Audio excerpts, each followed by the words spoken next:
Welcome to Pine Notes. This is Lisa. I am going to take you through a tour. This is a computer duffel.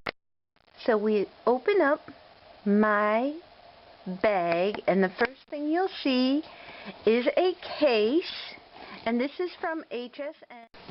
And then you'll recognize this. This is my ebb-tied shawl. And right next to it is the dress that I made it for taking 2 long sleeve and 2 short sleeve, again not knowing what the weather, and then basics, a white, 2 pairs of jeans, and again another old sweater that will go with all of these.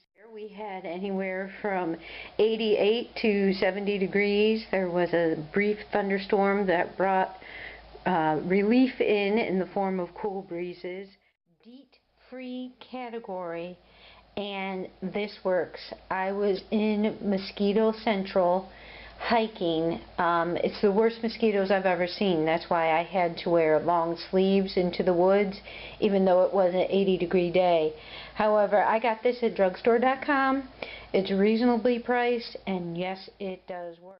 It does have a very strong scent, so go light with the application, and you'll be walking without any mosquito pests around you. And we'll catch you back with more crochet. Remember, make it a great day, and let's crochet and get out in nature as well. So take care, everybody. Thanks. This is Lisa from Pine Notes.